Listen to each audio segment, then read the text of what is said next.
Big shout to my man DJ Will E is in the building, y'all. My man Greg S is in the building. Big Tim is in the building. I see you.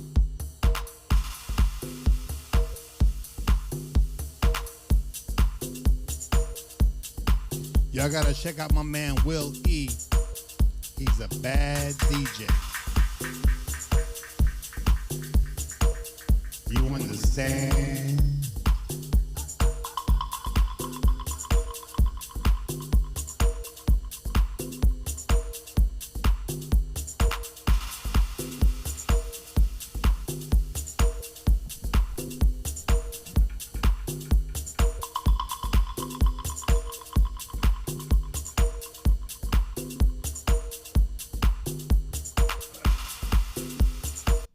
All right, good morning. God bless you guys.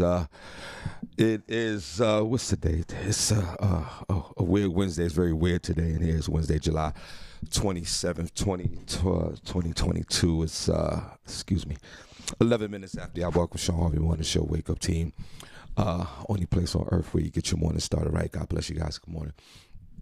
The chat room is wide open, or you can call in 570-983-69. 580-982-6950. Broadcasting live, iHeartRadio, radio.com. Good morning, guys. Also, distributed by Comedy World Network. We appreciate you. Download the Comedy World Network app. Thank God for Jesus that we are live today. So you can Google the Shawn Harvey Morning Show feature Wake Up Team. All the links come up. Good morning. Very easy show to find. God bless you guys. On this glorious Wednesday morning. We're also on YouTube as well, guys. You could go to YouTube and like and subscribe to the Shawn Harvey Morning Show featuring Wake Up Team page, and you get notified. We're on TikTok. We're on Instagram. We're on Facebook. We're all over.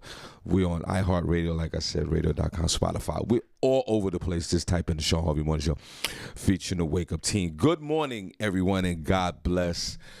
This is where you get your morning love, but most importantly, it's the only place on earth where you get your morning started right. All right, so listen, we're going to get right into this thing. I want to say this. First of all, we're back. We went away for a few days, and I'm going to get into that in a moment. But before I get into that, I want to know, we haven't been around for a couple of days, so the stories I share, my experience and everything that I do for the last couple of days is probably a retrospect on what's been going on since we haven't been here. Shout out to everyone in the chat room. I'm going to go into the chat room in a minute. And one story that interests me this morning, guys, before everybody show up, over the last couple of days is when thieves robbed pastor for $400,000 in jury during live stream church service. And I thought,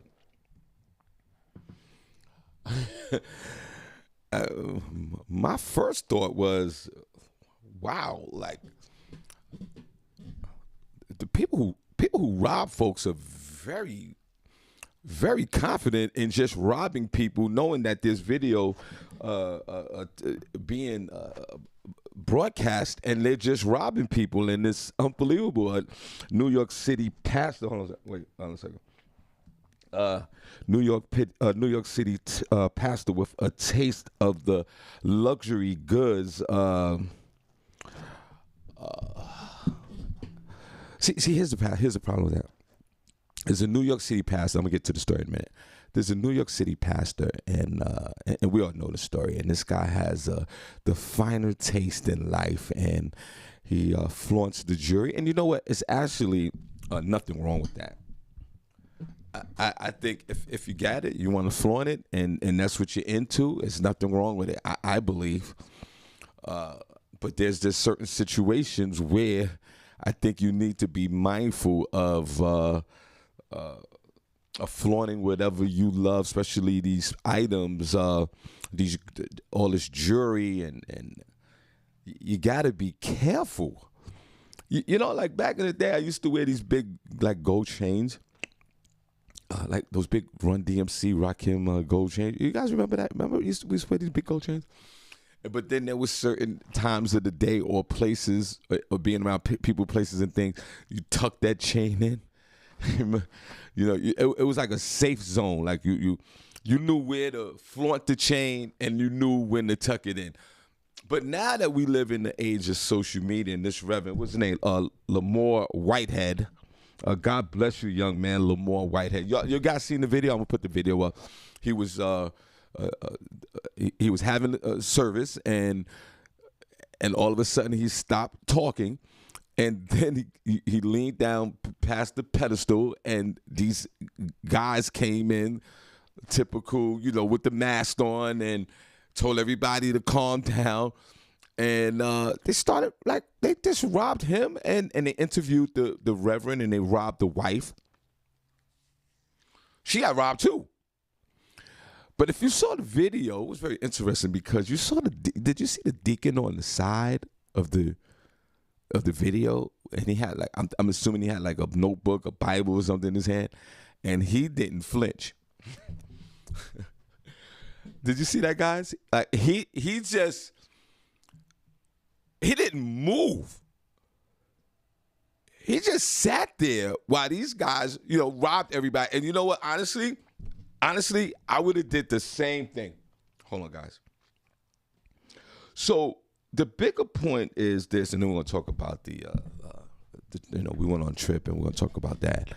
And we're going to talk about a lot today. But see, this is the times that we live in today, guys, right? Lamore Whitehead, flamboyant preacher, a reverend from New York City, goes to church every Sunday, I believe. I'm assuming, and he got those big ass chains on and the big watch, and he's strutting around with his overt, confident type of personality. Which, like I said, which is nothing wrong with it. But right out here in these streets, that's why you got to be careful, because we live in the days of social media. We all know this. You know where I'm going with this.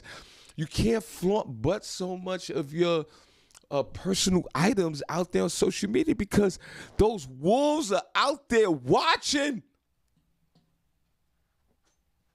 I'm not. Listen, I'm not gonna bet my life on it, but I know that this wasn't no random act of criminal violence for these young folks to rob this reverend, this pastor. They already knew. They had him set up from the gate.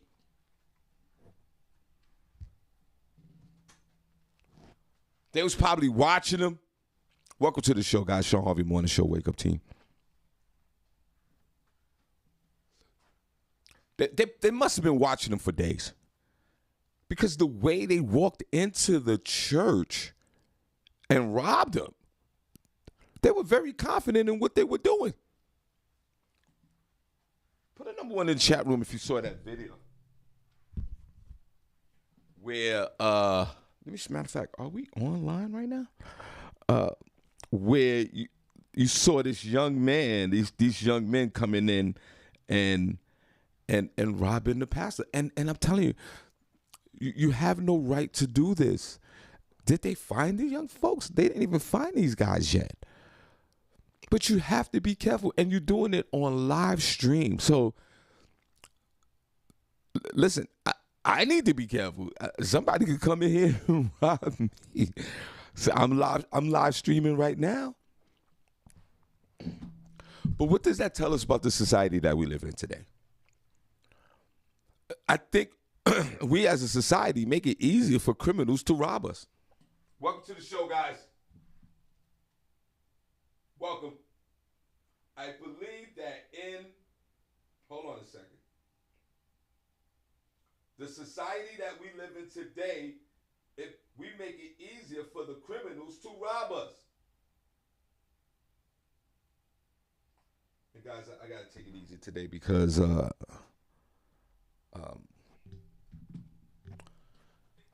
I lost my voice. We're gonna get into the Antigua thing in a minute. The vacation, Ultimate Soul Escape, which was absolutely a tremendous situation, and then I also want to, talk about my beloved DJ Swift, passed away. I think that we as a society make it easier for the criminals to rob us. It's unfortunate because we want to post our best life, I believe. You know, life is awesome and time is short. So why not post our life and the things that we do and the possessions that we own? Well, some of us. You don't see Bill Gates and none of them posted in their house, in their driveway. I don't see none of that. But that's a whole different situation. That's a whole different topic. We have to be careful and mindful, and it's just sad that that's the case. This Reverend and this Pastor Lamore Whitehead and his wife, they shouldn't have been robbed. But at the same time, you have to be careful around your surroundings. And then, of course, social media started this whole discussion that maybe this might be fake as well. It might be fraudulent. Did you guys hear about that? Maybe it was staged. Hold on, I had to get a Dunkin' Donuts this morning because I ran out of coffee and sugar in my house. Hold on, I gotta take a sip. I gotta take a sip of this. Was this staged or not? I don't think it was. Because if it was staged, then I'm done with social media.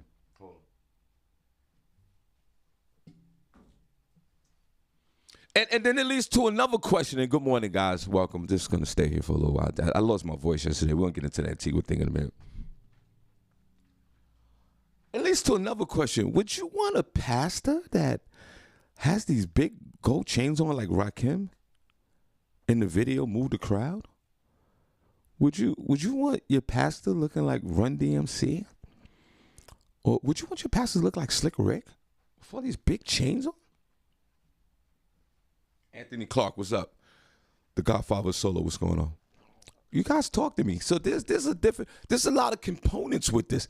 If I went to church, if I went to a particular church and the pastor was wearing big gold chains and big giant watches and had a big giant car outside, I don't know. I think I'm out the door.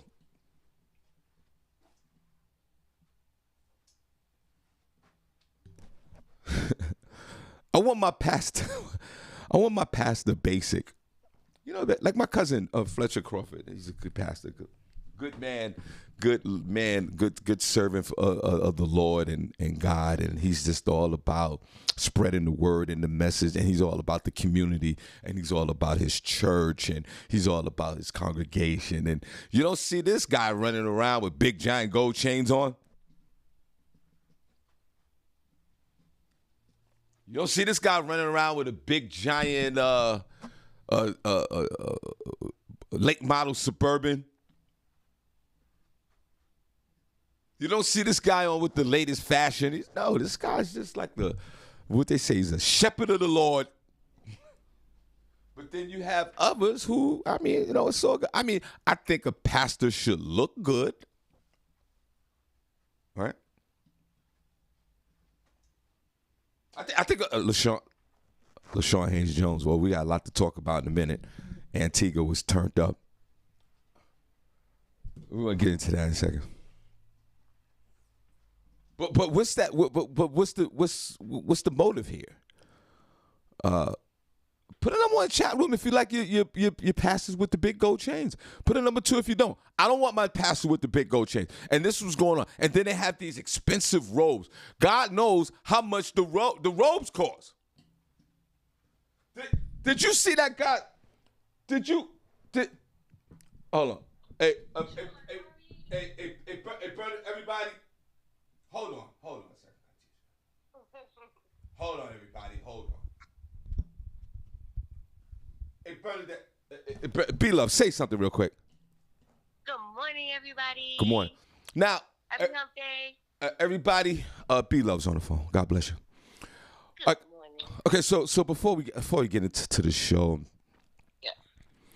I was talking about this pastor that got robbed. I know it's old news, but we're just coming back for the first day. But it's Oh my God. $400,000, and you know his wife got robbed too. The wife got robbed. These guys came in and robbed everybody, except for that deacon that was sitting in the chair with the Bible. He didn't flinch. I would have did the same thing. That deacon and all the deaconesses, they said nobody moved. Nobody moved and nobody gets hurt. Right. Yeah. And I was just talking. Because your pastor was wearing $1 million worth of jewelry when you was in church, $400,000. The numbers changing. But your pastor was wearing $1 million worth of jewelry? No, I was saying, B, like if I went to a church and my pastor was wearing all this expensive jewelry or had these big cars, I don't want that man as a pastor. Right. I don't want, like I was just saying, that's what I was saying before you called. My cousin, God bless him, Reverend Fletcher Crawford from the Union Grove Baptist Church in the Bronx, New York. I was saying, like, he's like a shepherd of the Lord. Like, this guy is just the pastor. You know what I mean? Like he's about his congregation. He's about God. He's about the community. He doesn't dress so fancy and all these big giant gold chains. That's the way I want. That's the pastor I want. Right. Well, Shawn, so you don't want your pastor to be wealthy? You don't want him to be an example of what wealthy looks like? You don't want your pastor to have big gold chains on, though? That's not what God wants us to have as well. It's so funny because I've never met a super rich pastor unless he's at a big church. Yeah. I've never met a super big pastor, super rich pastor. Where do you go to church at? You know, you're right. Well, my cousin's church in the Bronx. When I went to church, I don't go to church. Right. And the last church I went to was just a regular pastor. No, and I was saying that too as well, B.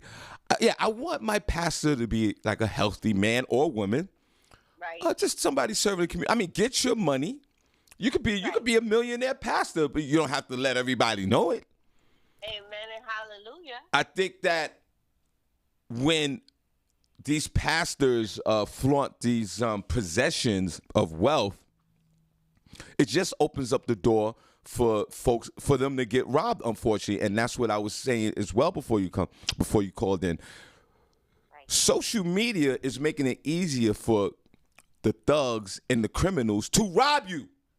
You're making it easier for them. Unfortunately, you should be able to show your possessions, and you should be able to, even with this pastor and his wife, whatever the number is, 400,000 down to 1,000. It'd be funny if they only robbed them of $1,000 worth of jewelry. and while we having this conversation, but my whole thing is you got to be careful and mindful, seriously, of what you're posting on social media, B. Do you think it's social media, though? Because when I look at, us coming from certain places, right? You have to look at some things and wonder, like, is it social media? Because I don't know this guy. I've never heard of him before until this whole situation. First of all, the whole thing looks like a setup to me, honestly. Yeah. Here you have this guy up on the pulpit, supposedly, right? Him and his wife are sitting there and they're congregating, and he's in his pastorhood. And I'm not trying to judge. I'm just looking at situations as a real life person. My pastor is being run up on. People came in with masks, and like they knew what their target was. I just wonder, like, was it a setup? The number of how much has gone or was taken has changed. I don't know. Like, to me, this looks like a setup. It's unfortunate. But when I look, where we come from, was this a setup, Shawn? Yeah, see, and I was just talking about that before you called in as well. B, if this is, now for me, I've always believed that 65% of social media is real and 35% isn't. And that includes the World Wide Web as well. So I'm okay with that. But if this is a hoax or a setup, then we're doomed as a society. It's just, as far as social media, it just goes, the polarization goes to an all-time high because we need these likes. We need to get our numbers up. And it just seems like if this is the case, we are willing to do anything to get the recognition or the likes or the views on social media. I'm praying that this is not a hoax. Just like a few weeks back with the young lady with the baby father with the McDonald's. With the McDonald's, which was not true. Or how about that pastor? No offense, and I ain't even trying to be funny. The pastor with the purple shirt that y'all saw up on TikTok talking about, I just need hugs. This man looking like, he did need a hug. This man looks like he needed hugs. He put a whole show up or content up about how all he needed was hugs. He wasn't looking for somebody to braid his hair, any of that, right? So I see this poor man. I'm like, this poor man is out here begging for hugs. Well, just the other day, it comes out that he really has a wife, kids, a whole yacht, all these things, right? He just did it for content. And I just said to myself, I'm like, I understand content. I as a content creator understand. What I don't understand is putting all this fakeness up and then getting this response back and then it's not real. So I'm with you. I'm like, what's real and what's not real? What are we doing for likes? Yeah, that's my question. I mean, are the folks? What are we doing for likes, Sean? Hey, like if it ain't my hungry ass kid, my 3 hungry kids, because one baby daddy came through with one bag of McDonald's. I like, what are we doing for likes and why? I think we're all. I think not. I'm generally speaking. There's a lot of us out here that are whores for the likes, prostitutes for the views, and we have actually, in my opinion, have compromised everything that we believe in for the notification, for the notoriety, and for us to say, hey, here I am. Because we just don't believe in our own personal abilities and our own talents anymore, that we need a jump start of some type of weird behavior to get these views. And then once you get there, then it's actually counterproductive to me, B-Love. Because, okay, say you stage something and you get to that point and everybody's talking about it. Now you're irrelevant because we don't believe nothing that you say anymore. Right. Now you're just a character. But you're not a character until you're a character. That's the thing. I see Shawn Harvey put content on the show and it's on TikTok or Facebook or Instagram, right? It's funny. That's what you do. You're funny. So when you're funny, I can see the content. I can, those types of things. What I don't understand is how you say you're this, because even with the hoax with the young lady with the McDonald's, right? When she came out and she said, no, it wasn't true. It was just content. She did it with somebody else, by the way. And, it was just like, oh, it's just content. She didn't expect to get the backlash. Right. Because other side of it, right? There's the good side, but then there's the other side of it. She didn't expect to get the backlash that she got, because now she's a broke-ass baby mama who is looking for more meals for her kids. So you have to understand that what you're putting out there is what you're going to get. Even as a content creator, you have to be responsible for what you attach yourself to. And I think to your point, you could attach yourself to something for jokes, but understand that you're going to attach yourself to the other stuff too. And what are you really looking for? That's the question. When it comes to this pastor, he's out here putting it out here that he got robbed. Well, first of all, I don't know what and again, this is no judgment. This could very well be I don't know. But most pastors are givers. Most pastors are about their service. Yes. So a lot of them don't have $1 million or $400,000 in jewelry. And if they do, they're not wearing it. They're doing it. They're putting it back into the congregation. They're putting it back into the people that they say they support. So what's real and what's not? And I think to your point, we have no idea what's real and fake. Right. There's content out here. Please be aware that it comes with the good, but it also comes with the bad. Right. So that's what people are missing. And you make a good point there. Everybody B-Love's on the phone. God bless. Hello. you make a great point. And if this is let's say this is real. Okay, let's go with that first. Let's say this is real, right? It's the way up. It's the day that we live in today. You have to carry yourself in an appropriate way. I think if this, it goes to your point, what you just make. If this pastor who was flaunting all this jewelry, I think if he was, like you said, serving the community and doing things for the community, and everybody know his name, Lamore Whitehead. His name is Lamore Whitehead. It can't. The guy's name's probably Lamar, but he's put Lamore. If he was, if he was serving the community like you saying, and spreading that love unconditionally, and even if he was flaunting all his jewelry, maybe the thugs would give him that thug pass. I asked the pastor, he's he helped my moms.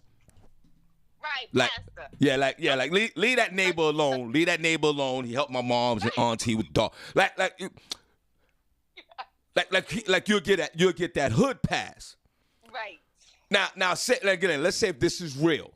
Now say he walked the streets, and it seemed like he was one of those floating neighbors where he looked beneath all the local folks, and people didn't like him. Then that's another issue. Then here come the thugs. It goes back to what pastor again. Even if you had the pastor. So I remember the flossiest pastor I ever had was out in Vegas. He had a big church, and it wasn't, when I say flossy, right? They had a big church. They had bought up a bunch of property in Vegas. In the property, they had built schools. They built daycares. You know what I'm saying? Everything that they did was about the community. It was a little flossy. The pastor drove a Range Rover. The wife drove a Benz. But what they showed was that they were about the community. It's not okay. You don't have to be broke, right, to be a man or a woman of God. Let's be clear. Let's be clear with that. You can make money and be a pastor. Right. You don't have to be broke, but you have to be about your congregation. Now, I don't know anything about this man, but he's in New York City right now. Everybody's in a super tight place. You know what I'm saying? Is everybody fed? And again, don't know about his congregation. Are you feeding the hungry? Right. Are you feeding the homeless? Are you helping the babies? Right. So your $1 million worth of jewelry that just went out the door, because to me, no offense, it looks like an insurance job. Everybody coming in, like all of it, coming into the church. He stood up, he saw them coming, okay. He went straight to the ground. First of all, that's why you're from the streets too. Right. You knew what it was. To me, actually, I feel like this is a flip. This is a Jay-Z flip into the church situation. I got from the streets. I've flipped it. Now I'm trying to be a good guy. But people who have money don't need to floss money. How many pastors do you know wear almost $500,000 worth of jewelry? Right. I'm just asking. And you know what? You bring up a good point too, B. Everybody, B Lowe's on the phone. God bless her. Check out our Instagram program every Wednesday, 6 p.m. Just saying, how many pastors do you know? They may have a nice car. They may even have a humble home. They're not wearing $500,000 worth of jewelry. And I'm not judging you, pastor. Yeah. I'm not. But just so you know, if I ever come into your church, I ain't putting no real money in your collection plate. You don't need it. Yeah, right, exactly. Right, exactly. And it brings up that point you was talking about. Like, for me, I never met a rich pastor like that. At least I never knew if he was rich like that. I know these pastors got to have a certain swag. They should be confident. They should walk around. They should be humble. They should be giving. They should be conversational. They should be receptive towards to everyone and help people. I get it. I've never met these rich pastors, and right. I think that if you are this type of pastor like this man is with this personas, almost remind me of the kind of like Don King promoter kind of. I say that respectfully to Don King kind of persona. It doesn't play well. And then I'm 50-50 with this with the stage part of this. The live stream looked kind of grainy. Right. The backdrop looked kind of weird to me. Right. And you're right, like the way he just hit the floor, like he's like, all right, Like he hit the floor like he looked at the dude that was robbing like it was his cousin. Like Pookie, don't mess this up. We rehearsed this thing 1,000 times. Right. Right. Drop, stop, and block. Like it was a whole. It seemed way too coordinated to me. God bless him and his wife and his congregation. I'm so happy nobody got hurt. Right. Because you look at what's going on today, right? It could have been very different. That's the part that's cracking me up. People are walking into supermarkets, into churches, into buildings, into schools. They shooting it up for nothing. Right. Nothing. Right, for nothing. Right. They're not even. After they walked into your church, everything went down you went down okay. He dropped. It was so, like, it looked so staged. And it makes me feel bad again because I don't know that this is not true. But unfortunately, all of it kind of looks like a movie. Right. And then, you know, and B, you know, one more thing, like, and this what weirds me out about it. And I'm not, you know, on the conspiracy thing. Conspiracy theorists hate me. And I hate, 1 and 1 makes 2, so. Yeah, and I hate them. So we go back and forth all the time. But it just weirded me out that the deacon or the other guy, remember the other guy in the video was on stage with the Bible, just like he didn't move. There was no reaction from this dude. He didn't even change his page. It seemed like he just kept reading, and there was no reaction. And I'm like, wait a minute. Like, at least move, flinch, do something. Who I want to forget about Lamore Whitehead. Who was the deacon guy sitting on stage with him? Just looking like, okay, this is part of the script. So again, it's not a conspiracy theory, but you have to look at some things that just because you and I both know we're from New York, right? Yeah. This right here in New York, so somebody would have bucked on something. Sorry, I'm from Queens. Somebody would have bucked on something. Something? This is not okay. Right? I would have blinked. I would have stood up. I would have sat down. I would have done something. How about running for your own life? Right. Now he just sat there and was looking like this was part of the service. So now we're gonna pass the collection plate. Now we're gonna say this is the announcements. Like he's just sitting there like this is part of the service. And before we move on, I want to talk about one more thing. Everybody, B Love's on the phone. God bless her. Thanks for having me. No, thank you. I appreciate you so much. And now, because of what's real and not real, and now it's a valid question that we all ask on social media: was this staged?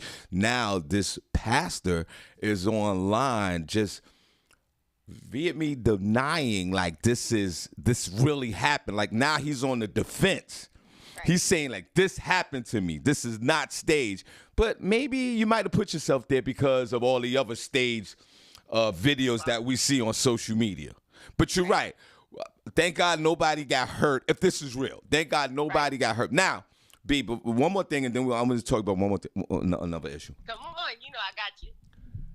Now, if this is staged, I know we all smart enough to separate, knuckleheadism from the reality. But if this is staged, this, for me, it's a blow for the social media. And now I think that everything is just a skit. Everything is just for the likes. Right. That's what, if this is stage, this is going to bring social media to an all-time low because you just don't believe nothing no more. And then you go back to a lot of folks don't believe in mainstream media, like say, for example, CNN or Fox News, and it's always a conspiracy around the news because they control it and they control your mind because they have the monopoly on information, right? We've been having that discussion for years, right? But now look at social media. Now it's becoming this whole almost circus type atmosphere. Only thing missing is the ring fire that the elephants or the tigers jump through. Right. So I mean, who's the real enemy here? Is it now mainstream media, a CNN, or our TikTok heroes or our Instagram heroes that are putting up skits that are posting skits that are making it so real, like issues. Right. So what do you do? Do you watch CNN or do you watch TikTok for your news? Well, they're all clowns. Let's keep it real. CNN is a different kind of clown. I think for me, with the content, when I go on TikTok, I go on TikTok to laugh. So I understand the content where, it's about making people laugh and all of it may not be real. What I would appreciate, though, is like, this is just content. You know how Taylor says it's just comedy? Yeah. Like, we know it's just jokes. I would really appreciate if they were just like, this is just content. When you putting stuff out there, unfortunately, because we're so open, people are so open to distractions, because that's where we are today. I personally just came out of social media rehab, guys. Hold on, let me clap for that. Let me clap for you for that. Social media rehab, like I was waking up and going to sleep with this stuff, right? Right. But now that we starting to understand, it's just content. It really is just content. Pay attention to your life. And I think that's one of the things that we should be aware of when we're watching all this stuff. What's real and what's fake. What's real to you is relevant. What's fake is fake. And, I know personally, me, especially as a co-parent, I ain't bringing one Happy Meal to the baby daddy. You know what I'm saying? I got to bring 6. Yeah, of course. Because he got 6 kids. You know what I'm saying? That's real. Yeah. I feel the same way about that as well. So, you have to apply what applies. And you have to let the other stuff go. And trust you. Pastors, all these people are out here. Everybody's on their hustle. Everybody's on their grind, whether you're a content creator, whether you're a pastor passing a plate, whether you're Shawn Harvey, you know what I'm saying, on the morning show. Everybody is out here trying to get their hustle on.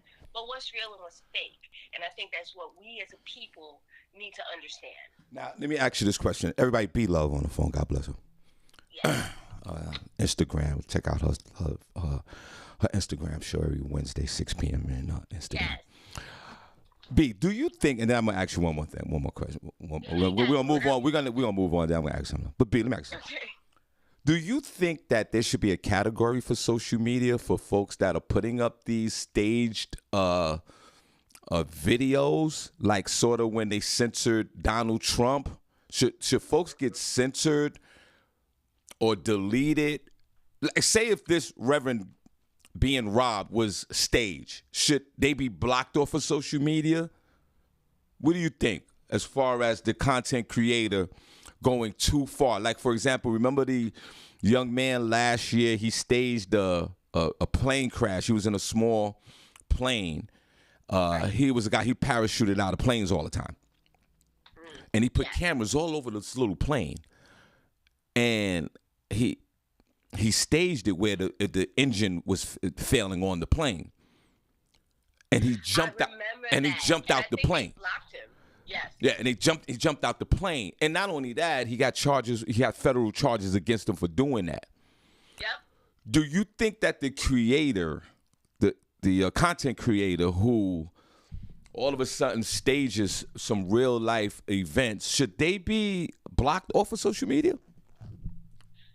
Well, I think as long as you're transparent. Here's the problem I have, and that's what I was saying.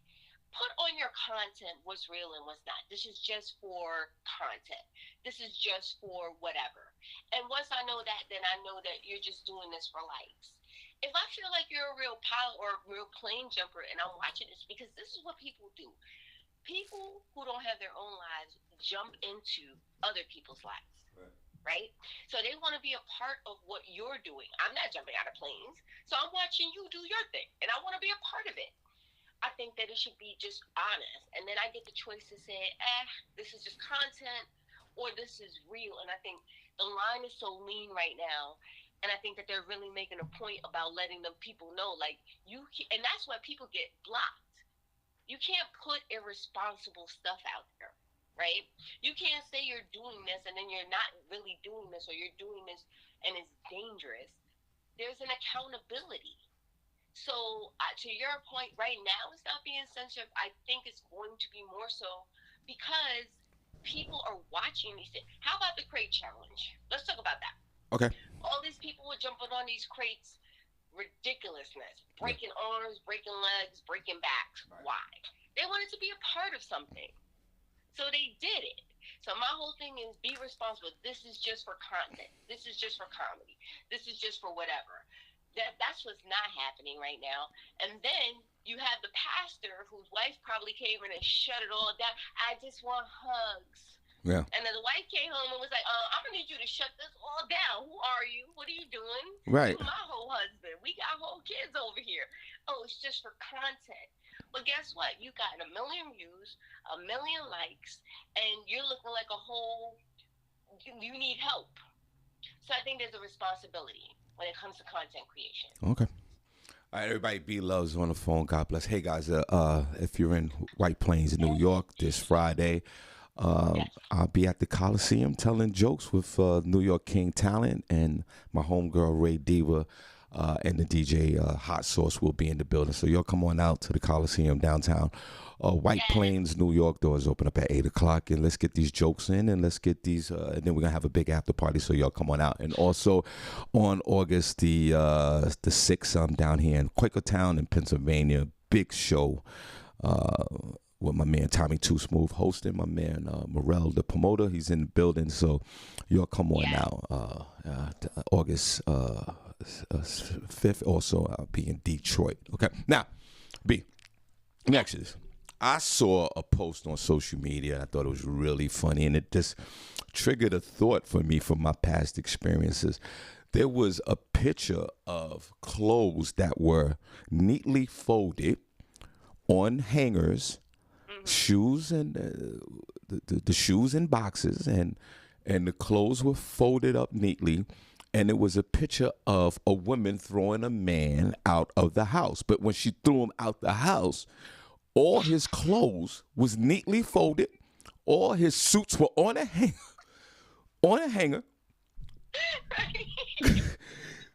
This woman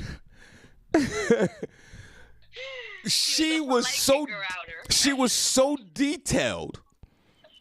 She took her time, folded up everything, had a little bag of dirty clothes, in a plastic bag. Wow. But everything else was neatly folded. And then I think of the movie. What's the movie when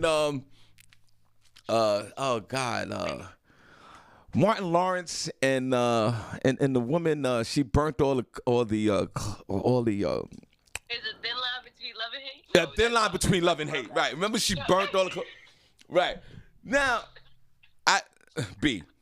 I've been thrown out of welcome to the show, guys, B-Love.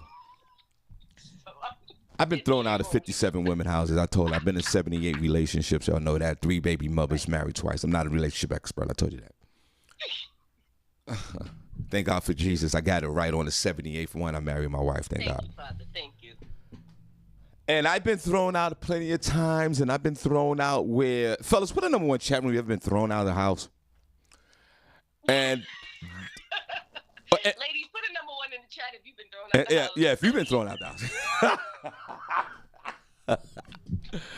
And not one time I got thrown out of. I was in Claremont houses in the Bronx. I was staying with this broad. We called them broads back in the day. And I came out the elevator. Let's say she lived in 5A, 5F. You know, the project building with the 300-yard hallway. Right. No disrespect. Shout out to my beloved BX, the borough of the Bronx. And B, I get out the pissy elevator on the 8th floor, and the moment I stepped out the elevator, I look towards my right, and I see nothing but my clothes scattered about from apartment A all the way down to apartment F, body incinerator.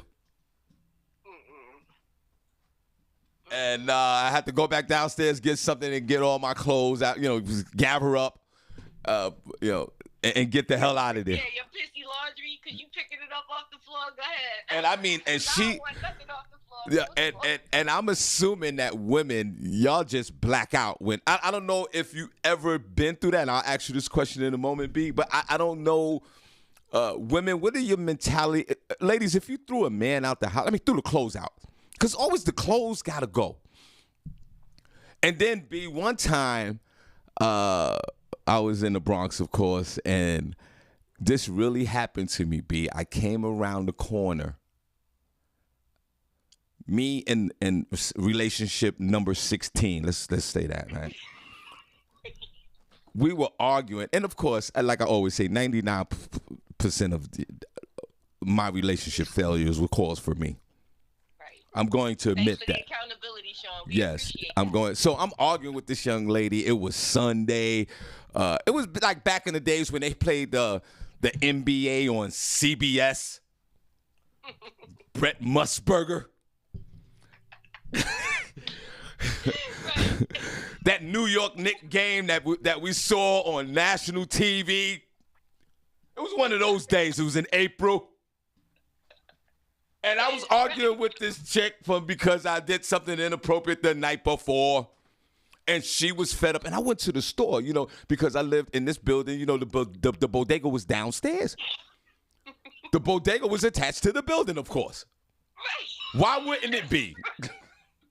It had a little plexiglass window. Yeah, why wouldn't it be? Okay. So I walk out, after I made my ridiculous point of trying to justify and rationalize my behavior. Because you ain't coming with a medical bracelet, an IV, a doctor's note. Go ahead. And this is before, the cell phones where I was like, yo, a tree fell in the road, those type of scenario. And the Cross Bronx was closed. Like, you can't, it was one of those. And that's why I came in. That's why I came in at 7:30 in the morning with a hickey on my forehead. And you know how I got the hickey? Because when the tree landed on the Cross Bronx, my forehead hit the steering wheel. We used to come up with all these different type of lies back in the day. Right. That's why your stuff was on the pissy floor. But go ahead. And then I go to the store, typical, that's downstairs in the bodega. And that's back in the day when Juan was in the back taking the illegal numbers. Okay. Remember that? Where's Juan, though? Can we get a Juan? Yeah. Well, Juan is playing Mega right now with the $1 billion. Yo, it ain't the same thing, but go ahead. Right. And B, I'm in the store. And not only that, I'm talking in the store for a minute. Because, everybody in the bodega, everybody knows each other. You know that. And B, I walk around the corner, and B, only thing I see is a white T-shirt floating in the air, losing this battle with gravity.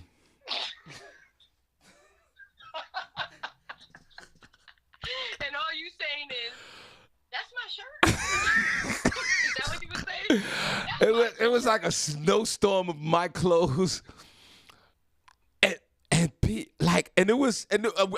I'm on the block. Everybody sees this. Everybody is outside. It's 3:00 in the afternoon. If you're not watching the game, you're in front of the stoop. Everybody sees this. So it wasn't a situation where I could react like, yo, what the F you do? There was none of that. Right. Thank God I had my car keys. My clothes are still floating. They're still floating down. And it was just almost this whole instinct of me just taking my clothes and just putting them in the car as they're floating down to the ground. Mm-hmm. And she threw everything out. So my question is this, and y'all know I lived a life. And then we're going to get into the Antigua thing in a minute. We'll talk to B. And matter of fact, everybody, in the chat room, let's clap for B Love. B, whether if you did this or not, or if you know a girlfriend or anybody, boy, women, it's like they black out, man. They make this decision. We're talking about the clothes being thrown out part. Mm-hmm. Because I never seen, every time I got thrown out of a house and the clothes went with me, they would never fold it. Right. That's the sophisticated woman. That's the modern woman. That's the modern woman today. I'm going to get mad, but I'm not going to get that mad that I'm going to embarrass myself. I'm just going to put you out. So I'm going to pack it to the left bag. And your suits are going to be hung up. Why? Because you're going to come back And I may not want you to be that mad at me. Just saying. B, have you ever thrown clothes out or had a strong desire to throw a man's clothes out of your house? Have you ever did that or ever thought it? Yes, I've thought it. I've thought about a bunch of things: slashing your tires, dropping 5 pounds of sugar in your tank. I've thought about all that. But for me, I just rather get rid of you. Like, I just rather get rid of you. So I've packed it to the left bag. I'm like, home girl, here's your shoes, here's your shoes. But they're outside the door, though. Just be clear. You're not coming to pick them up. They all outside the door. And, men don't understand that when you get cheated on, right? Or not even cheated on. When a woman's in a place where she feels like you're up to no good, we got this knot in our stomach. Our heart is beating fast. Right. We're thinking all types of things. And sometimes we go to the point where we throwing stuff out the window, and sometimes we packing it up. Here's what I say. If I'm throwing your stuff out the window, there's a chance we're getting back together. In fact, really? We're going to have makeup sex later. Really? If I packed your stuff with your suit, you're not coming back. Wow. Wow. Wait. If I took the time to pack it up real nice and neat, you're never coming back. Right. Just So you know. So here's the correlation. So if you pack it up nice and neat, this is done. This is done. We're not never getting back. We ain't ever getting back together. So I'm gonna need you to grab your stuff and move on. Just saying. Ladies in the chat room, have you ever thrown out any clothes of a man? Have you ever did that? And I get what you're saying. You're saying you got the knot in the stomach. You're feeling your universe is off. Your balance is off. There's something going on. Your antennas are up. And all these culminations of feelings. And then you just react and throw things out. Yep. But I'm going to take you back. Go ahead. Please understand. Not only am I taking you back, I'm washing all the clothes that I threw out the window. Wow. You know what I'm saying? I might even replace anything that got. I'm sorry. Because guess what? If you do come in with a medical bracelet and an IV tag, I might feel a certain way. Like, oh, this was real. But why? Let me ask you something. Why do women and B do you know any women that threw clothes out? I mean, from your experience in your life, why? My whole thing is my thing is this. Why can't it just be a conversation? Like, listen, take your clothes and get out. I know that realistically, that's not a real scenario as far as having a conversation to get your clothes out. Mm-hmm. But the throwing out of the clothes, how do you get to that point where you're just like, you're looking at this man's clothes and you're like, it's like you're just, everything has to go and it has to go now. And for the man, for me, B, it was this happened to me about 3 or 4 times in my lifetime. It was very embarrassing. Right. For a man, it's very embarrassing when your clothes are being tossed out, especially when people can see it or hear it, because there's nothing you can do. You can't react to it. Right. B, open up the door, bitch. Open up the door. Like, you can't do none of that. Right. It's heartbreaking for a man, and we feel silly. And where the hell are we going? But as a woman, you have to understand, this is my control. I can't put my hands on you. I can't do anything more than the only way I can hurt you is to touch the things that mean something to you. And while y'all think it don't mean nothing to you, if I ain't got a clean set of drawers, that's an issue. For men who really are into fashion, that's an issue. If you see your Pradas, your Louboutins coming out the window, your clean white tees, your Levi, whatever, the only thing we control at that moment are the things that you own. What you own are in my home. Right. What's in my home is about to go out this damn window. It's the only way that I can hurt you. So, yeah, everything's going out the window. Oh, including that Nintendo, if you had the PS5, all of that, out the window. If you were here, you would be out the window. That's the issue. If you were here, you would be out the window. No doubt. But you're not here. But, you know why? Because you on these streets. So so I'm gonna handle everything that's not here.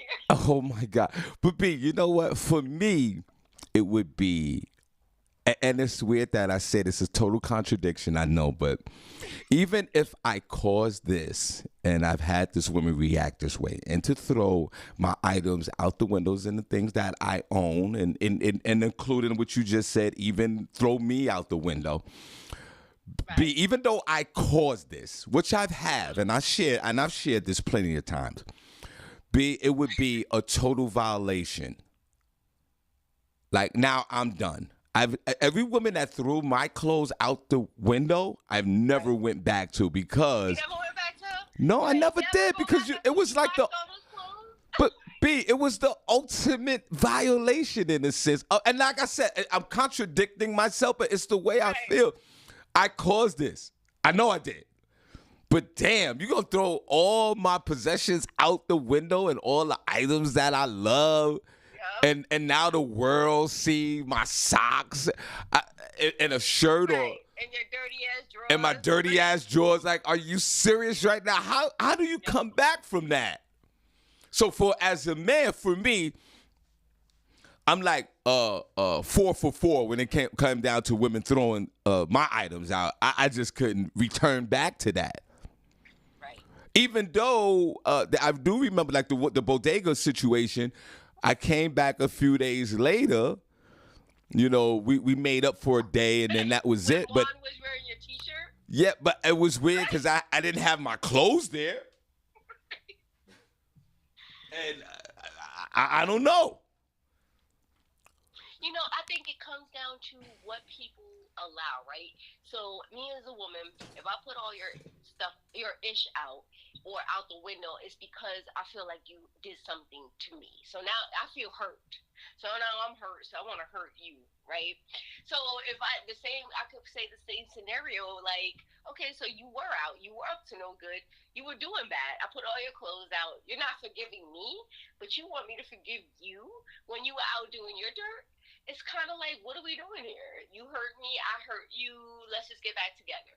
It's kind of like, where can we meet in the middle? All right, I'm going to wash the clothes that I threw out the window. I know they got some grease stains. I actually even went back to Juan and said, Juan, you know that's not your shirt. Let me get it. You know that belongs to let me get it back. And I'm going to make sure that it's pressed out and crispy when you come out for the makeup sex. And what are we doing? All right. Now, B, so you're not gonna take me back if your shirt is clean? Like, I'm just curious.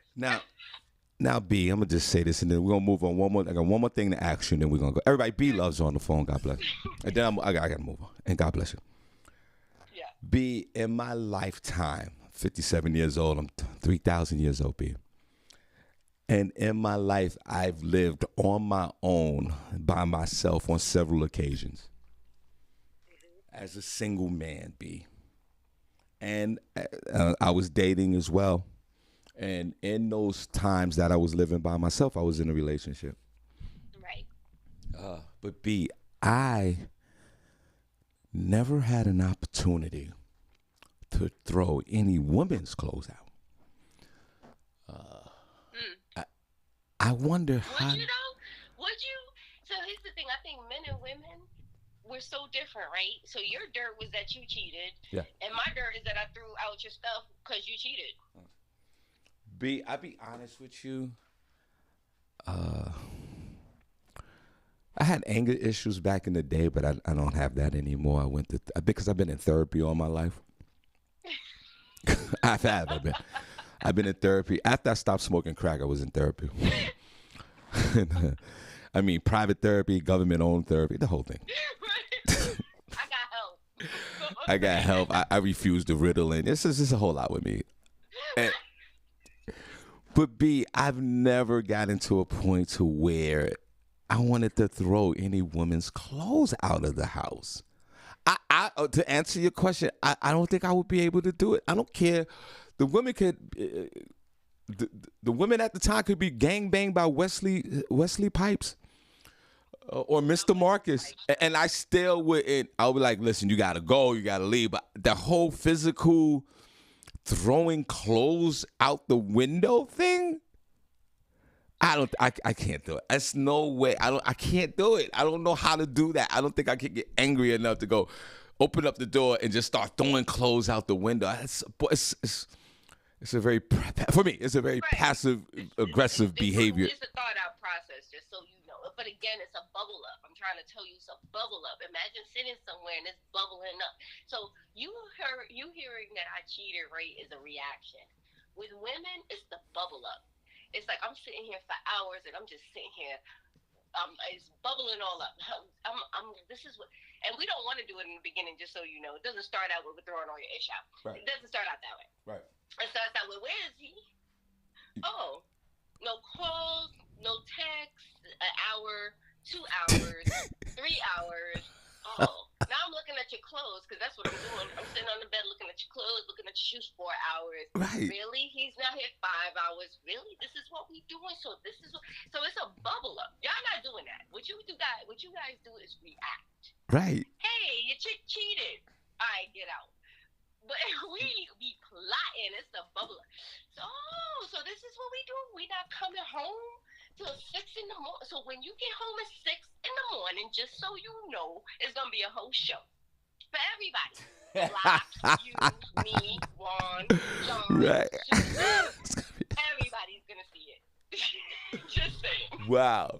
All right, everybody, B Love's on the phone. We're gonna let you go in a minute, but I just let me clap. Everybody, let's clap for B Love on the phone. Please follow her on Instagram, and she has a weekly podcast every Wednesday at 6 p.m. So all of us, let's join in on her podcast.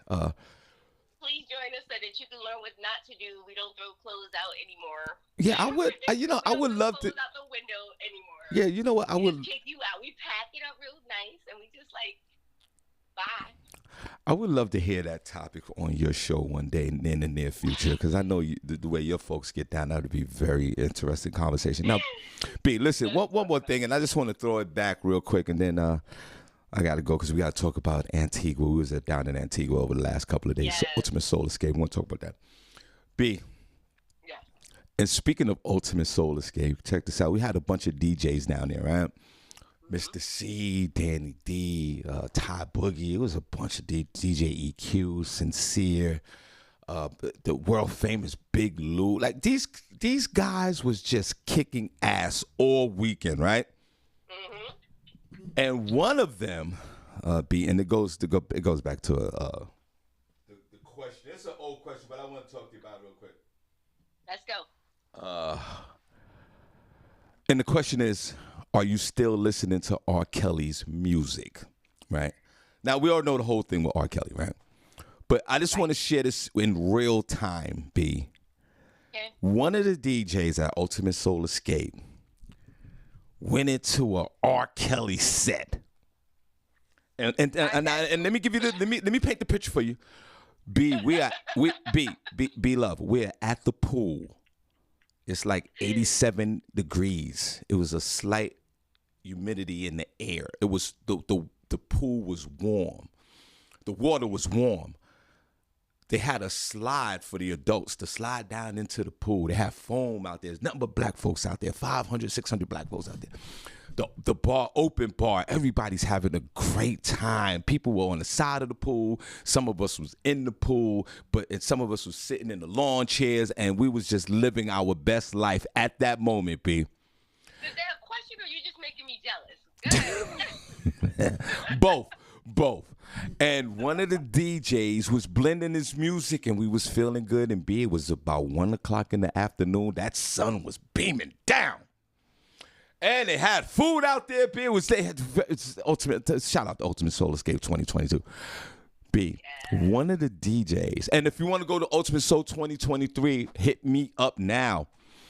B, one of the DJs, when he was rocking, I can't remember which one it was. And B, he went into that R. Kelly crate. And I was saying, once he went into it, my wife was sitting next to me. We both living our best lives as well, right? So I look at her and I go, I wonder how people are going to react to the music of R. Kelly. But while I'm asking that question, B, I'm nodding my head to the music. Right. B, I look around the pool, 400 of us in the pool. At least 300 of us out there. And then the beach was out there. It was a beautiful, beautiful situation. B, when I tell you this DJ went into an R. Kelly set for about maybe 5 to 10 minutes, B, I'll be honest with you. Everybody was dancing.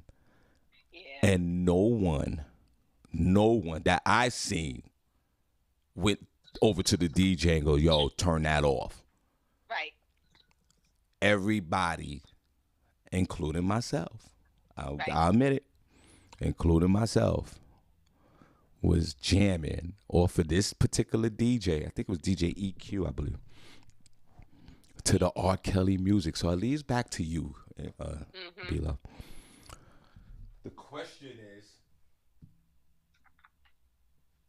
are you still listening? This is an old question. Are you still listening to R. Kelly's music? And I tell you this, at Ultimate Soul Escape 2022, at that particular pool party on that Friday afternoon at 1 o'clock in the morning while the phone was in the pool and the dolphins was in the Atlantic Ocean, we all was jamming to R. Kelly. B, if I put you in that situation right now and he playing these hits, are you running up to the DJ saying, don't play R. Kelly because of obvious reasons, or are you holding up that drink and getting your best life on while you're taking your selfies? Yeah, I might be two-stepping because I understand the feeling and the emotion behind R. Kelly as a person, but I also respect the talent and what he brought to the music scene. And so while I want to hate you, you know what I'm saying, as a human being, I respect your talent and your gift. Like, R. Kelly had bangers. You said 5 to 10 minutes. Like, he could have gone on and on and on. And I remember, you know, when all of this stuff first went down, I was like, I'm not listening to this. I'm not doing this. But I have to respect the talent. And if I'm in a party and I got my two-step on and my Casamigos, or especially my Tito, we two-stepping. Sorry. For a whole 5 to 10 minutes. Hey, go B, go R for a minute. Just saying.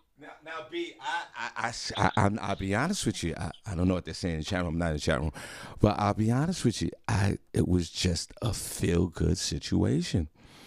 And people say separate the music from the man. I think that's very difficult to do because I believe that a lot of his lyrics were inspired by his behavior. Right. I believe that. But part of it's hard. It's hard to separate it because there's an art, right? It goes back to who you are and what you do. You're a comedian. You crack on a bunch of things that may be offensive to people on many levels, but it's what you do. It's comedy, you know what I mean? And music is music. And while we can say some of it, and I agree with you, I have the thought in my head, like, you know, what was going on when this song was being created? But then at the other side of it, where there were people who were not willing, there were people who were totally willing. And, you know, I respect the art. I respect the art as a creator. As a music lover, I respect the art. I don't respect the man, but I respect the art. And I know that sounds like it doesn't really make sense, but that's just how I feel about it. It's like many other artists and many other talents who have done stuff that's on a personal level unsavory, but I'm two-stepping. That first of all, that Chocolate Factory album, shoot, I almost had a fourth kid. Whoa. I'm just saying. Whoa. Now, B. I almost had a whole fourth kid. I'm ready to give one up. Who won it? Like, Chocolate Factory album on, and we having a baby. Hilarious. All right, everybody, B-Love. Thank you, B. I know you're busy, but I got one more for you if you don't mind. Shoot it. I'm here for you, Shawn. God bless you. And I know we've been off for a couple of days, and God bless you guys. And I know here goes Shawn again. He's gonna bring this up, and I have to because I've been following this. The wrongly accused basketball player Brittany Yvette Griner, professional basketball player, female for the Phoenix Mercury of the WNBA. She's 31 years old, from Houston, Texas, and she's 6'9". She weighs 205 pounds. And a fun fact about her, she wears a size 17 shoe. That's a fun fact? That's a fun fact. That's a lot of... Okay. Yeah. I smashed the biggest woman. I smashed a woman with a shoe size was 12. That's the highest. 12. Wait, what size shoe do you wear? I'm an 11. Okay, so go ahead. So she had a bigger shoe than you. Yeah, she had a bigger shoe than me. Okay. The optics look strange in bed, of course. Well, we all the same size in bed, Sean, so no problem. No doubt. Will I smash a woman with that has a 17? No, we're not doing that. I don't care. I know you did a 17 for good. I don't care how good you look. And do they even B-Love? Do they even make a stiletto of a 17? I ain't never seen a size 17 stiletto. Just so we know. Hey guys in the chat room, could y'all reach a stiletto? Can y'all search that size 17? That would be a special shoe. Now everybody B-Love, please, Instagram, 6 p.m. And don't forget, guys, I'm in White Plains, New York this Friday over at the Coliseum. Doors open up at 8 o'clock, hosted by New York King Talent. Ray Diva in the building, your boy Shawn Harvey, my man. Aldo will be in the building. Yes. Also music by DJ Hot Sauce. B. This woman, as we all know, is held in Russia for smuggling charges. That's what they call it. Mm-hmm. And she went to court yesterday or the day before. I believe it was yesterday. They postponed their hearing because she wanted to bring more evidence on her behalf for her trial and for her case. And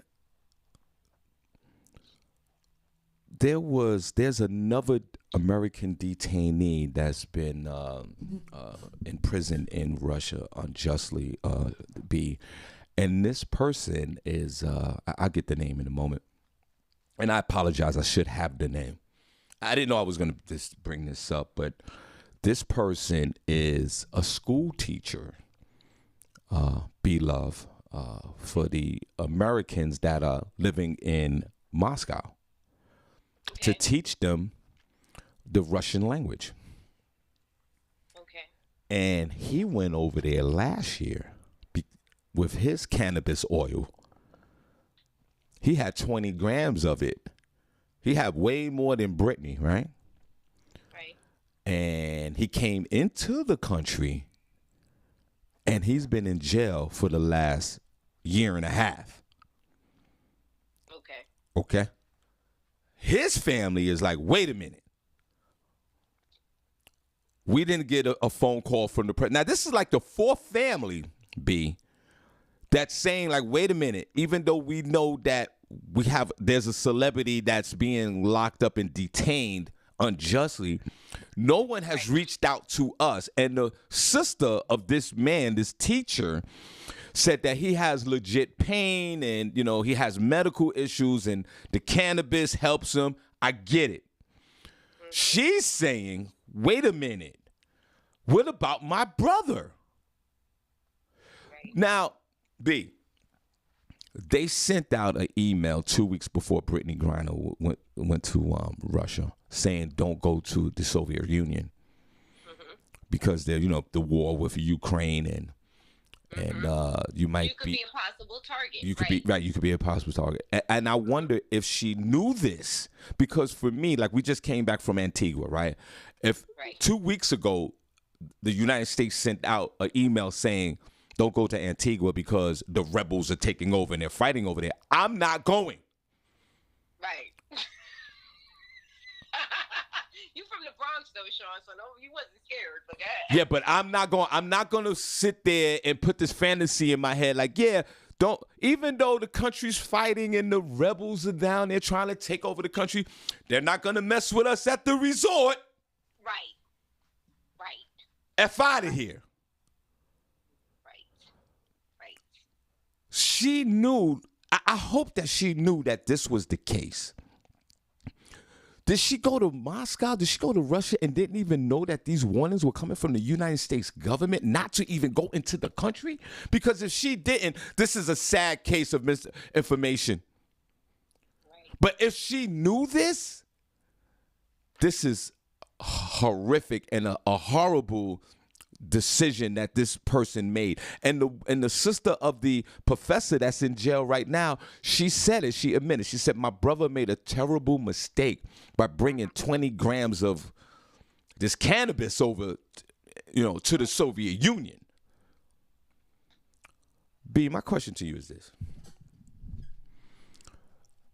Should the United States government try to free them all, or just Brittany Griner? What's your take on this? So I think, to your point, Shawn, there's an accountability, and the same way you receive the notification as a regular person traveling to Antigua about what to do and not to do. You know what I'm saying? And anything you do is a risk. I believe as an athlete, because she travels internationally, she knew that there were risks. And I think that, with risk come consequences when you take that risk. And for Russia right now, they're just trying to get their people back. Like the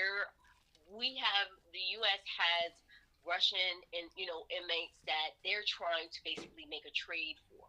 So my thing is, please don't make myself a trade. Let me tell you that. So I remember going to Africa about 20 years ago. I was traveling, almost 20 years ago. I was traveling for business, right?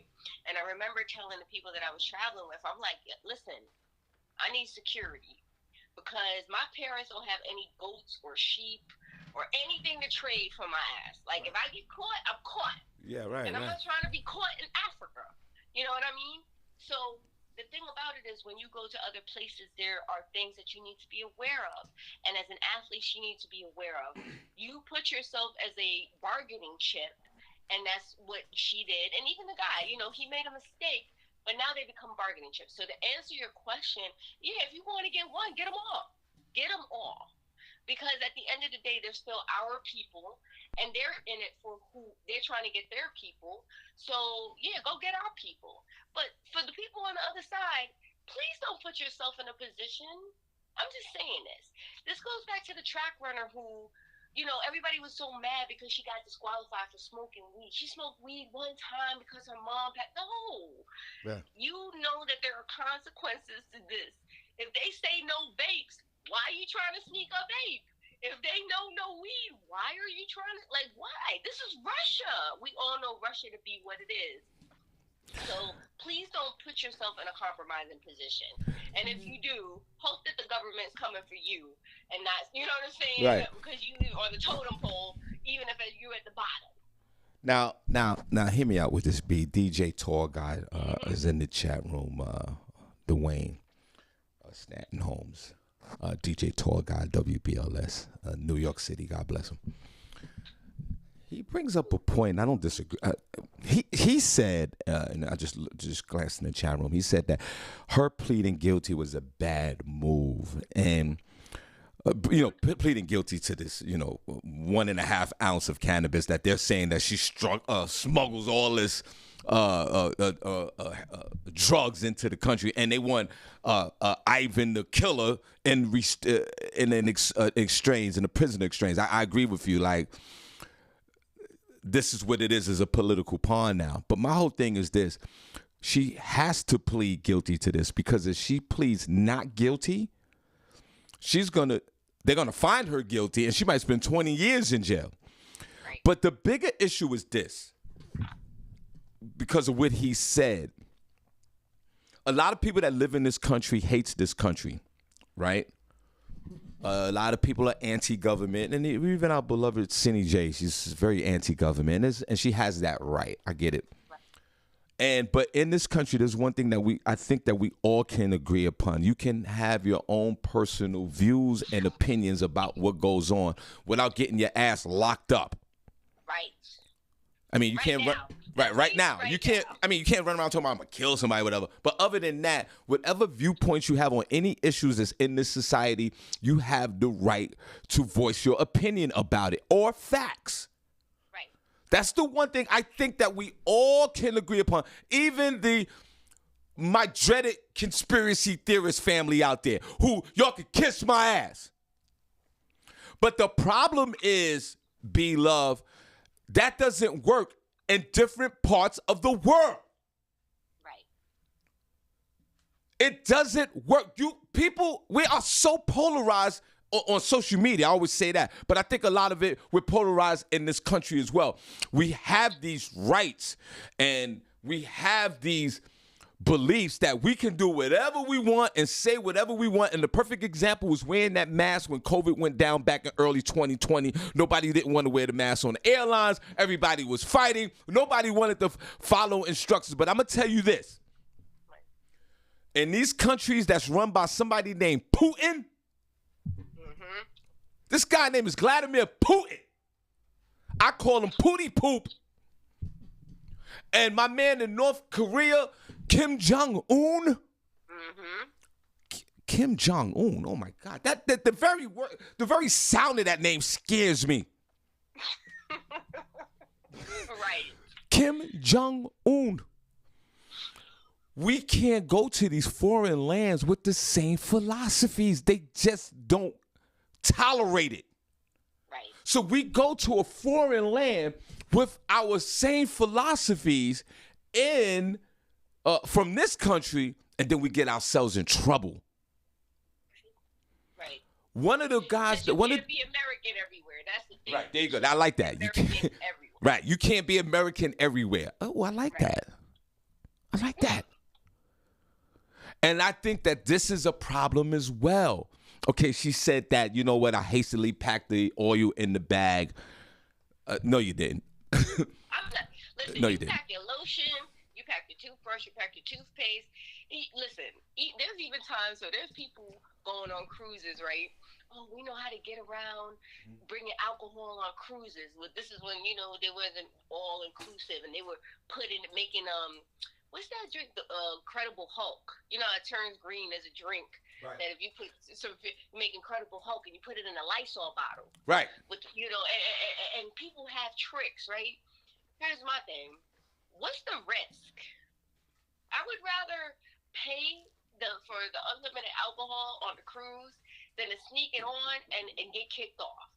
What's the risk? We as Americans, to your point, have a freedom that allows us to get away with slaps on the wrist, or, you know what I'm saying, it ain't a big deal, I'm going to get a ticket, whatever the case may be. But this is not you can't be American everywhere. So my thing is, if you're taking the risk, she took a risk and she lost.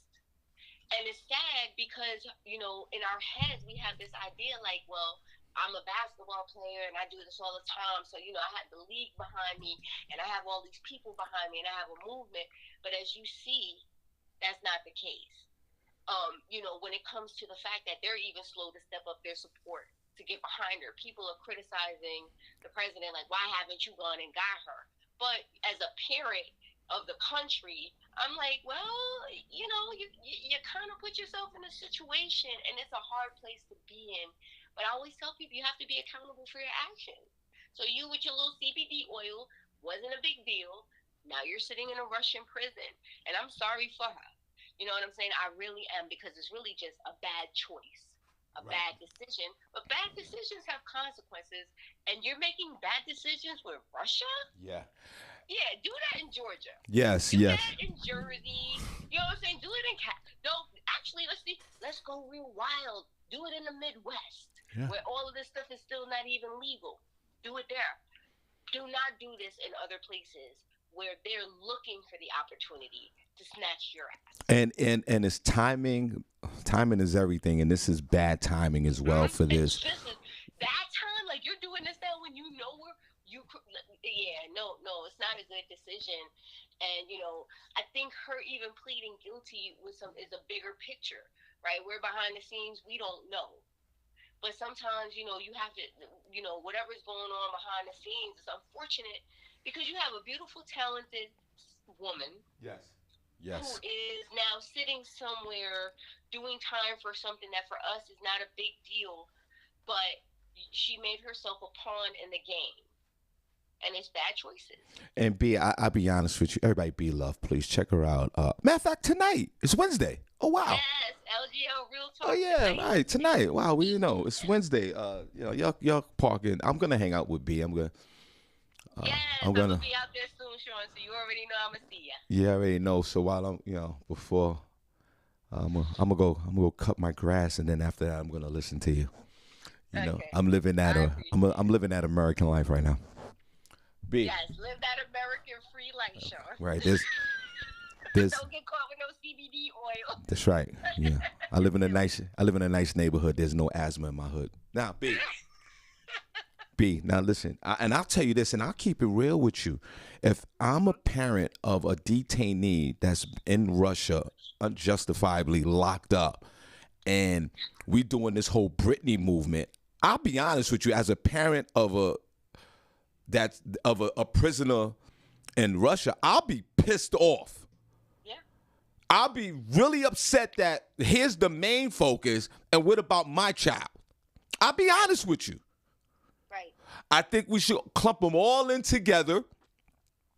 Whoever's over there, all 20 or 30 of them, including Britney, let's exchange all of those guys for whoever, Ivan the Terrible. Guy, you can have him back.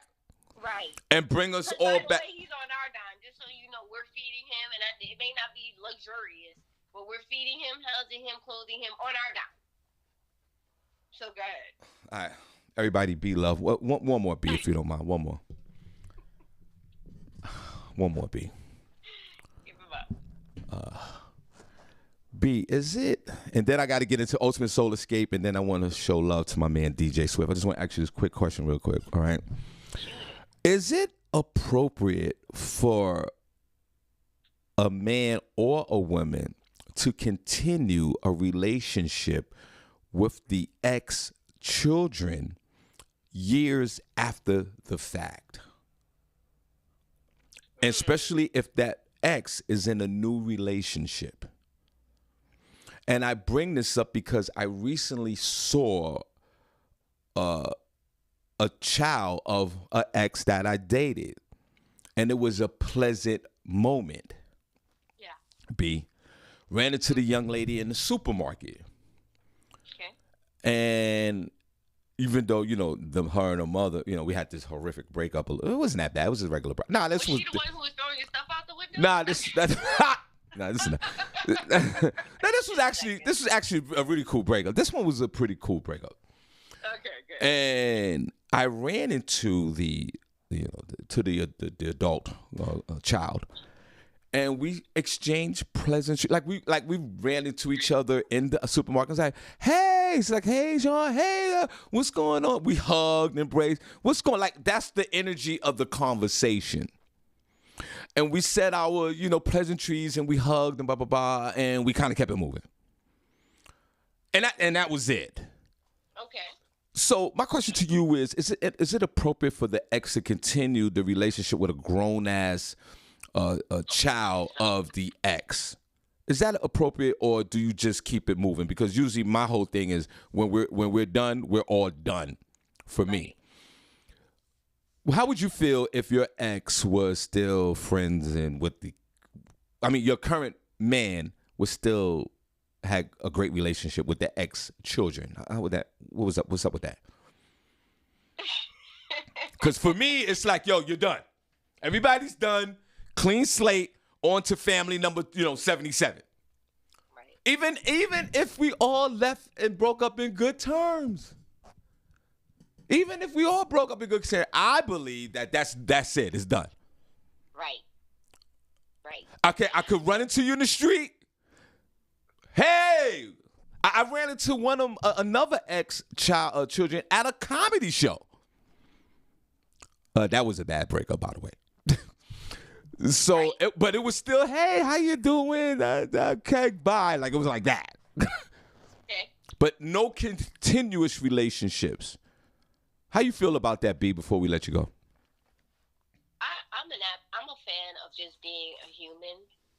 the titles of the, this is the exes or whatever the case may be, the exes' kids or whatever. I'm just a fan of being a human. And if we don't have any problem, which we shouldn't, even if you're my ex, if it didn't work, it didn't work. Let's just move on and be human. I'm absolutely a fan of being cordial. Hey, how you doing? I'm even a fan of if there's something I could do to help you, and I know that is, you know what I'm saying, worth the help. And what I mean is, if I co-sign you, you're going to do the good job. I'm a fan of that. I'm a fan of being a human being first, minus titles. So yeah, if I see exes, kids, yeah, I'm gonna give them the same love. As my breakup with you has nothing to do with you. Now, if you coming at me shady, I'm gonna give you, I'm gonna be like, all right, we good. But if you coming with me, coming to me with respect and love, I'm gonna definitely reciprocate that. So that's how I feel about it. It's all about being human first. We get caught up in these titles. That's my mom. Listen, I have no beef. That's my daddy. I know. I have no issue with that. Right, right. I'm just addressing you as a human being. So be human. That's what I say. Drop titles, drop feelings, all of that, and just be human and a person. Well, B, thank you so much. I know we definitely enjoyed you. And what I've learned from this conversation with you is you can't be American everywhere. Not be American everywhere. You're not human everywhere. you're not folding up no clothes when it's time to throw the man out. Actually, if I do, that means we're never getting back together. You're willing to have a baby off the chocolate factory. That was back then, not today. And I've learned from you this today to, yes, accountability and responsibility is everything with the Brittany Griner situation. So, B, this is what we're going to do. We're going to leave you with your last statement for the day. We're going to have you back here next week in studio, but we're going to give you the last word for today for the listeners, and then let them know where they could find you. But before I do that, I want to give you a round of applause for sitting here on the panel and discussing and having good vibes this morning on the Wednesday, and I truly appreciate you. So hold on, I'm going to clap for you for that. Everybody in the clap room, clap, please. Thanks, guys. Thank you, Shawn. B-Love, you got the last word before I move on and talk about this Antigua thing. Go ahead. God bless you. Okay. So last word. So I just want to say, first of all, thank you so much. I'm so glad you guys are back. I missed you guys so much. I'm glad you had a great time. And I just want to say, just be human, guys. It's hard out here today. It really is. But just be human. Always try to think about yourself in a situation. And at the end of the day, be accountable. And this is what we talk about on my show every Wednesday at 6 o'clock, LGO Real Talk on Instagram. I hope to see you guys there. Shawn, I will see you soon. Thank you so much for having me on. Always a great time. All right, let's clap for B, man. I will see you soon. B, thank you so much. Everybody clap. We truly appreciate it. I'll call you after the show so we could chop it up, okay? All right. All right, God bless you. Shawn. Thank you so much, everybody. That's B-Love Bernadette. LGL Real Talk tonight, 6 p.m. live. Let's clap for her, everybody. She did a great job. Now, first of all, I want to say this. Thank God for Jesus, like my mother always say. I lost my voice yesterday. The whole entire day. I made 2 phone calls yesterday. And I made those phone calls late in the day.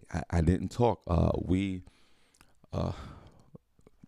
just arrived back from Antigua, Ultimate Soul Escape 2022.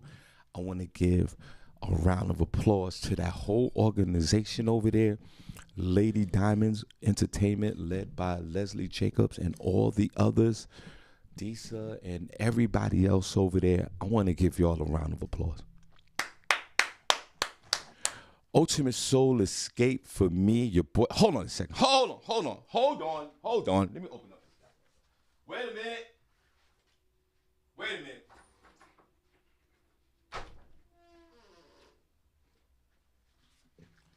We'll talk about it more tomorrow because I miss Miko will be here tomorrow, so we're going to have some fun about it then. And we'll talk about it. But I want to say this. I'm giving Ultimate Soul Escape And I'm not saying this because I'm involved with Ultimate Soul Escape, because it doesn't matter to me. You know, I'm gonna kick it. I'm gonna kick it real. I'm gonna tell the truth. You know how, as the young folks say, you know how I give it up. Highest rating 10. I'm giving Ultimate Soul Escape a 15. From the moment we arrived there to the moment we left, we had a tremendous time. As you can see, I don't know, I'm peeling a little bit because I got this like this tan. When I tell you that, for me, I sat back and I meditated over it, and I thought about it, and it was just nothing but adult fun. This event was totally organized from point A to point B. Friday night, we had the all-white event. Big Daddy Kane and Greg Nice was in the building. The show was done out in the lobby. Outside, they had a sound stage in the lobby. You can believe the lobby of this hotel. We was at the Royalton Hotel Resort in Antigua and St. James.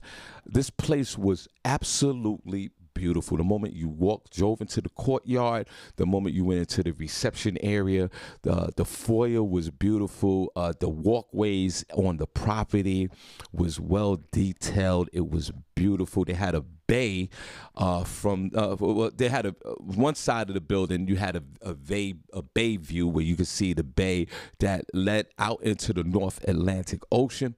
We were fortunate to be on that side of the building. It looked absolutely beautiful, and it was this outlet onto the North Atlantic. And then there was actually the beach. So the resort was right on the beach, not only like just a quarter mile away, pleasant walking distance. The pool area was attached to the resort, and right then, of course, right next to the pool, they had two pools. They had two pools, and they had a sauna out there. And they had, of course, they had the typical bar located at the pool. The pool was 4 feet deep. The water was warm. They had plenty of chairs out there for folks to sit. Music was playing all day. I'm going to get into this tomorrow when Tamiko's here, so we can go back and forth with the banner with it about this experience. But my experience, for me, was absolutely beautiful. The food was good. There was only one restaurant that I didn't like. I'll talk about that tomorrow. It was an Italian restaurant in the back. I didn't like the food there. But everything else, that was really my only complaint. But we're going to get into Ultimate Soul Escape tomorrow. I want to thank everyone. Oh, the comedy show was a great show. It was packed out there. Ray DeJean, myself, Dino, Kelly Kells was and Anika was on the show, and hosted by Major Hypes. That was a great show. And they had the DJs were unbelievable. Like I said, I'm gonna get into this tomorrow. DJ Mr. C, he killed it. All of them did. Danny D, Ty Boogie, my man EQ, DJ Sincere, and the one and only Big Lou. They murdered this whole, and I say that in love, as far as the music, kept us dancing all weekend. We also, my wife and I experienced a wedding. Big Lou and his wife renewed their vows on the beach. It was I actually cried, and we had church service as well. Ultimate Soul Escape 2022. I'm gonna get into all the funny tomorrow. LaShawn Haynes Jones was hilarious. God bless you, sis. She's always supported me and supported everything that I do, and she was so funny. Barbi Cologne was there, and Tamiko was there, and we're gonna get into all that tomorrow. But Ultimate Soul Escape 2022 was amazing, and I want to thank everyone who came underneath the Shawn Harvey Morning Show featuring the Wake Up Team. And please share your experience about Ultimate Soul Escape. Antigua, it was, like I say, I lost my voice. Came home at 12:30 in the morning yesterday. Slept all day, couldn't talk. I didn't even know if I was going to get through this today, but thank God for Jesus. But we're going to get into that tomorrow. Now, Before I leave, put a number 1 if you enjoyed the show. Put a number 2 if you didn't enjoy the show, please. Put a number 1 if you enjoyed the show this today. Put a number 2 if you didn't. Now, I want to say this. We lost. Yeah, LaShawn Oliver, absolutely amazing. Thank you. Put number 1 if you enjoyed the show. Put a number 2 in the show. Now, I want to say this real quick before I leave, because I'm going to stop talking, because I want to save my voice for tomorrow. When I arrived down in Antigua, the moment I arrived down there, I got the sad news that our beloved DJ Swift passed away last Friday at 2 o'clock, I think 3 o'clock in the morning. DJ Swift, who they called him the Pocono's number 1 DJ, which is true, but I believe that he was a number 1 DJ for the masses all over. DJ Swift not only was a great DJ, but he was an amazing person. And not a lot of people don't know that. DJ Swift was funny as hell, boy. I used to tell him, like, you need to get on stage, because his laughter was infectious. His jokes was funny. This is a young man from New York City that departed this life at an early age. My condolences go out to his whole entire family and everyone that are close to Swift, and his wife Shaquana, and everybody over there. I'd like to personally send my condolences, because without, I'll be honest with you, and I've shared the history, and I'll share it more on Friday. Without DJ Swift, Randy Terry Jr., there wouldn't be a Shawn Harvey morning show featuring the Wake Up Team. Without him, this show wouldn't exist, because that's how this show branched out. It branched out because of DJ Swift. DJ Swift, who I've known, I moved to the Poconos in 2005. I lived in the Marshall Creek area. And as soon as I landed, I wanted to do a comedy. As soon as I landed in the Poconos, that's fun. I wanted to do a comedy show. I was doing comedy back then as a new jack. And I wanted to know who was the guy out there, who was the DJ, who was this person. And someone said it was DJ Swift. And I seeked and searched. And when I found this man and I saw him rocking for the first time, I said, this dude is the truth. And let me tell you something about Swift that a lot of people don't know that make him so great as a DJ. Swift was his transitions into songs, his blending into songs was absolutely incredible. It ranks up there with the top DJs that are playing music today. I am qualified to have this opinion because I'm around the top DJs every night of the week, and I put DJ Swift in that category. His transitional way of playing and blending music was unbelievable. And not only that, Swift was a risk taker. Swift played new music all the time. And let me tell you something, Swift is the type of dude, he would put you on the dance floor if you liked it or not. Swift and I had a working relationship for over 10 years in the Pocono area. When I started doing comedy shows in the Poconos, I have the flyer as well. I think it was in 2010 because I was working with another promoter out there. I did a few shows in the beginning. That's how I met Swift. And then I started doing comedy shows in the Poconos. And Swift, without a doubt, was the DJ that I hired to rock the comedy show. And boy, when he took the after party to a whole nother level. He was a DJ that was always on time. He loved playing music. And when I was working at Fernwood, I had the contract up there. He was working with me up there briefly, but Swift had a stronghold on the town because of his musical abilities. So he had a lot of folks always follow him, and he worked so hard, and he played great music. And Swift is the type of person that I call money in the bank. That's a term we use here in the entertainment business. It's because you know you're going to get your money's worth when you hire DJ Swift. Without him, it wouldn't be a Shawn Harvey morning show. Swift called me that August back in the day, 2008 or 2009. He said, Shawn, I want you to be on this morning podcast.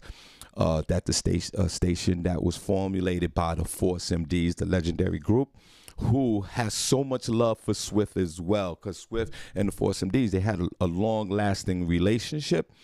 They started a online radio show in the Poconos. Swift was their featured DJ for obvious reasons. For obvious reasons. And they was doing a morning show. Swift reached out to me and said, Shawn, I want you to be a part of this morning show. The host at that time, his name was Ray Daniels. So what happened was Swift introduced me to that whole movement with Ray Daniels. I had already knew the Force MDs for years. And we started a morning show. And it was the Shawn Harvey Morning Show featuring Ray Daniels with music by DJ Swift. That was the show. And Swift would go up there. We had the show on Main Street in downtown Stroudsburg. And Swift, we would do the show. Swift would do the breaks. Swift was very articulate as far as conversation and very funny about the topics that we were talking about. And we always depended on him for playing music. Then we all parted ways from Clear FM and we went to World Hype Radio, where that was the birth of the Shawn Harvey Morning Show featuring the Wake Up Team. And Swift said, come on over and let's do our thing over there. And Swift was the DJ. And that's how we came up with, Swift would play Where the Heart Sat in the Chat Room, the Little John song. And then I would sing jingles to it. And I'm going to talk to CEO Cat from World Hype Radio to see if if he can allow me to play some of the shows that we did together for a couple of years. And Swift played such a main part in the Shawn Harvey Morning Show featuring the Wake Up Team. So bless ups to DJ Swift. Rest easy, my friend. You are truly, truly going to be missed. But your spirit lives everlasting through all of us and through your music, man. Rest in peace, DJ Swift. My heart hurts. I'm so sad that that he has left this earth, but we are all truly blessed that his music lives on for eternity for all of us. And that's why we have to take personal inventory at this moment. I always say it all the time. Let's be blessed because we are here right now, in the here and now.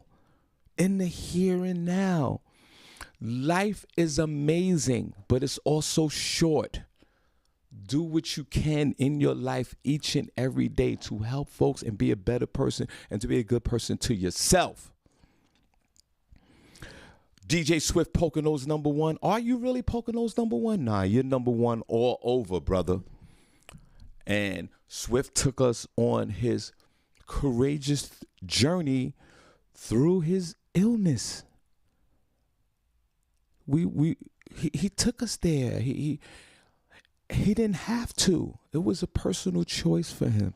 And Swift don't even know, even in his illness, he helped people. Because that's the primary purpose. So unconditionally, DJ Swift took us on his courageous mission through his illness. Because, it helps other people. And that's what this young man did. His funeral was on Friday up in the Poconos. We're there, and we're going to party with Swift because heaven has gained and God has gained one of those ultimate DJs. Swift is going to turn up when he gets to his heaven, to his God, and Swift is going to be playing music. And Swift is going to keep everyone on the dance floor in heaven and here on earth. So I am truly blessed to have God place a man like DJ Swift in my life. So Swift, God bless you. God bless your family. Much love here from the Shawn Harvey Morning Show featuring the Wake Up Team. And look, Swift spirit is here in this room right now, because without DJ Swift, this show wouldn't be here. It really, this thing would, I said that 1,000 times.